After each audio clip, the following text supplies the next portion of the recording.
السلام علیکم ورحمۃ اللہ وبرکاتہ۔ خواتین و حضرات، رمضان المبارک کا پاک بابرکت مہینہ گزر رہا ہے۔ اس کی مبارک ساعتوں سے فائدہ اٹھاتے ہوئے جو رمضان کے باب کا سلسلہ ہم نے شروع کیا ہوا ہے، اسی سلسلہ میں ایک حدیث نقل کی گئی ہے۔ بسم اللہ الرحمن الرحیم۔ ابو ہریرہ رضی اللہ تعالی عنہ نے حضور اکرم صلی اللہ علیہ وسلم سے نقل کیا کہ میری امت کو رمضان شریف کے بارے میں 5 چیزیں مخصوص طور پر دی گئی ہیں جو پہلی امتوں کو نہیں ملی ہیں۔ ایک یہ کہ ان کے منہ کی بدبو اللہ کے نزدیک مشک سے زیادہ پسندیدہ ہے روزہ کی حالت میں۔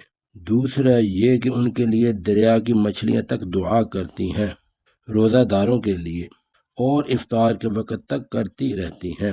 تیسرے یہ کہ جنت ہر روز ان کے لیے آراستہ کی جاتی ہے۔ پھر حق تعالی شانہ فرماتے ہیں کہ قریب ہے کہ میرے نیک بندے دنیا کی مشقتیں اپنے اوپر سے پھینک کر تیری طرف آویں۔ چوتھے، اس میں سرکش شیاطین کو قید کر دیا جاتا ہے کہ وہ رمضان میں ان برائیوں کی طرف نہیں پہنچ سکتے جن کی طرف غیر رمضان میں پہنچ سکتے ہیں۔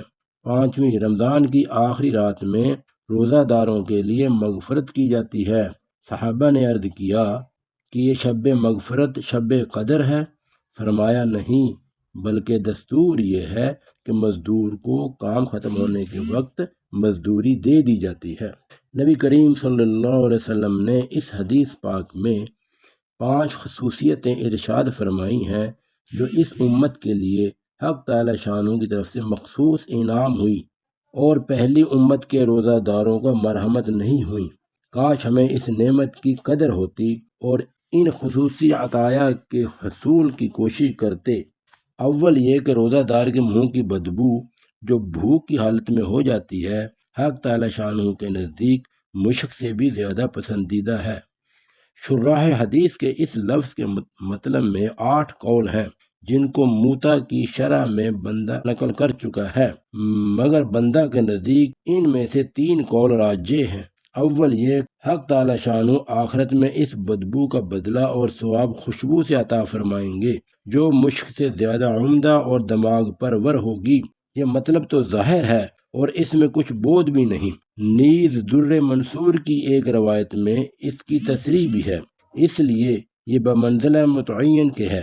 دوسرا قول یہ ہے کہ قیامت میں جب قبروں سے اٹھیں گے تو یہ علامت ہوگی کہ روزہ دار کے منہ سے ایک خوشبو جو مشک سے بھی بہتر ہوگی وہ آئے گی۔ تیسرا مطلب جو بندہ کی ناقص رائے میں ان دونوں سے اچھا ہے وہ یہ کہ دنیا ہی میں اللہ کے نزدیک اس بو کی قدر مشک کے خوشبو سے زیادہ پسندیدہ ہے، اور یہ امر باب المحبت سے ہے۔ جس کو کسی سے محبت و تعلق ہوتا ہے اس کی بدبو بھی فریفتہ کے لیے 1000 خوشبوؤں سے بہتر ہوا کرتی ہے۔ مقصود روزہ دار کا کمال تقرب ہے کہ بمنزلہ محبوب کے بن جاتا ہے۔ روزہ حق تعالی شانہ کی محبوب ترین عبادتوں میں سے ہے۔ اسی وجہ سے ارشاد ہے کہ ہر نیک عمل کا بدلہ ملائکہ دیتے ہیں، مگر روزہ کا بدلہ میں خود عطا کرتا ہوں، اس لیے کہ وہ خالص میرے لیے ہے۔ بعض مشائخ سے منقول ہے کہ یہ لفظ اجزا بھی ہے، یعنی یہ کہ اس کے بدلے میں خود اپنے آپ کو دیتا ہوں، اور محبوب کے ملنے سے زیادہ اونچا بدلہ اور کیا ہو سکتا ہے۔ ایک حدیث میں ارشاد ہے کہ ساری عبادتوں کا دروازہ روزہ ہے، یعنی روزہ کی وجہ سے قلب منور ہو جاتا ہے، جس کی وجہ سے ہر عبادت رغبت پیدا ہوتی ہے، مگر جب ہی کہ روزہ بھی روزہ ہو، صرف بھوکا رہنا مراد نہیں بلکہ آداب کی رعایت رکھ کر روزہ رکھا جائے۔ اس جگہ ایک ضروری مسئلہ قابل تنبیہ ہے کہ اس منہ کی بدبو والی حدیثوں کی بنا پر بعض ائمہ روزہ دار کو شام کے وقت مسواک کرنے کو منع فرماتے ہیں۔ حنفیہ کے نزدیک مسواک ہر وقت مستحب ہے، اس لیے کہ مسواک سے دانتوں کی بو زائل ہوتی ہے، اور حدیث میں جس بو کا ذکر ہے وہ معدہ کے خالی ہونے کی ہے، نہ کہ دانتوں کی۔ حنفیہ کے دلائل اپنی جگہ پر موجود ہیں۔ دوسری خصوصیت مچھلیوں کے استغفار کرنے کی ہے۔ اس سے مقصود کثرت سے دعا کرنے والوں کا بیان ہے۔ متعدد روایات میں یہ مضمون وارد ہوا ہے۔ بعض روایات میں ہے کہ ملائکہ اس کے لیے استغفار کرتے ہیں۔ میرے چچا جان کا ارشاد ہے کہ مچھلیوں کی خصوصیت بظاہر اس وجہ سے ہے کہ اللہ جل شانہ کا ارشاد ہے ان الذین آمنوا وعملوا الصالحات سیجعل لهم الرحمن، جو لوگ ایمان لائے اور اچھے اعمال کیے حق تعالی شانہ ان کے لیے دنیا ہی میں محبوبیت فرما دیں گے۔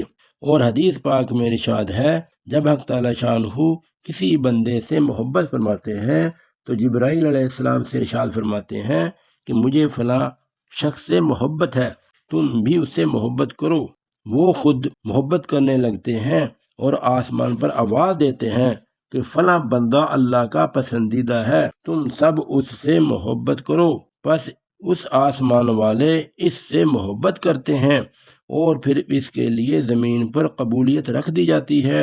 اور عام قاعدہ کی بات ہے کہ ہر شخص کی محبت اس کے پاس رہنے والوں کو ہوتی ہے، لیکن اس کی محبت اتنی عام ہوتی ہے کہ آس پاس رہنے والوں ہی کو نہیں بلکہ دریا کے رہنے والے جانوروں کو بھی اس سے محبت ہوتی ہے کہ وہ بھی دعا کرتے ہیں، اور گویا بر سے متجاوز ہو کر باہر تک پہنچنا محبوبیت کی انتہا ہے۔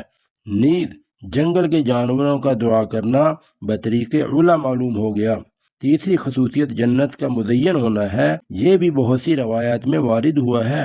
بعض روایات میں آیا ہے کہ سال کے شروع ہی سے رمضان کے لیے جنت کو آراستہ کرنا شروع ہو جاتا ہے، اور قاعدہ کی بات ہے کہ جس شخص کے آنے کا جس قدر اہتمام ہوتا ہے اتنا ہی پہلے سے اس کا انتظام ہو جاتا ہے۔ شادی کا اہتمام مہینوں پہلے سے کیا جاتا ہے۔ چوتھی خصوصیت سرکش شیاطین کا قید ہو جانا ہے کہ جس کی وجہ سے معاصی کا زور کم ہو جاتا ہے۔ رمضان المبارک میں رحمت کے جوش اور عبادت کی کثرت کا مقتضا یہ تھا کہ شیاطین بہکانے میں بہت ہی انتھک کوشش کرتے اور ایڑی چوٹی کا زور ختم کر دیتے، اور اس وجہ سے معاصی کی کثرت اس مہینہ میں اتنی ہو جاتی کہ حد سے زیادہ، لیکن باوجود اس کے یہ مشاہدہ ہے اور محقق کے مجموعی طور سے گناہوں میں بہت کمی ہو جاتی ہے۔ کتنے شرابی کبابی ایسے ہیں کہ رمضان میں خصوصیت سے نہیں پیتے، اور اسی طرح اور گناہوں میں بھی کھلی کمی ہو جاتی ہے، لیکن اس کے باوجود گناہ ہوتے ضرور ہیں، مگر ان کے سرزد ہونے سے حدیث پاک میں تو کوئی اشکال نہیں، اس لیے کہ اس کا مضمون ہی یہ ہے کہ سرکش شیاطین قید کر دیے جاتے ہیں۔ اس بنا پر اگر وہ گناہ غیر سرکشوں کا اثر ہو تو کچھ خلجان نہیں۔ البتہ دوسری روایت میں سرکش بغیر مطلقاً شیاطین کے مقید ہونے کا ارشاد بھی موجود ہے۔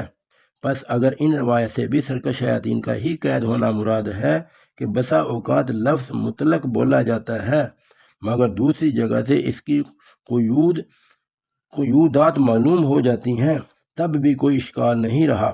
البتہ اگر ان روایت سے سب شیاطین کا محبوس ہونا مراد ہو تب بھی ان معاصی کے صادر ہونے سے کچھ خلجان نہ ہونا چاہیے، اس لیے اگرچہ معاصی عموماً شیاطین کے اثر سے ہوتے ہیں مگر سال بھر تک ان کے تلبس اور اختلاط اور زہریلے اثر کے جماؤ کی وجہ سے نفس ان کے ساتھ اس درجہ مانوس اور متاثر ہو جاتا ہے کہ تھوڑی بہت غیبت محسوس نہیں ہوتی بلکہ وہی خیالات اپنی طبیعت بن جاتی ہے، اور یہی وجہ ہے کہ بغیر رمضان کے جن لوگوں سے گناہ زیادہ سرزد ہوتے ہیں رمضان میں بھی انہی سے زیادہ تر صدور ہوتا ہے، اور آدمی کا نفس چونکہ ساتھ رہتا ہے اس لیے اس کا اثر ہے۔ دوسری بات ایک اور بھی ہے، نبی کریم صلی اللہ علیہ وسلم کا ارشاد ہے کہ جب آدمی کوئی گناہ کرتا ہے تو اس کے قلب میں ایک کالا نقطہ لگ جاتا ہے، اگر وہ سچی توبہ کر لیتا ہے تو وہ دھل جاتا ہے ورنہ لگا رہتا ہے،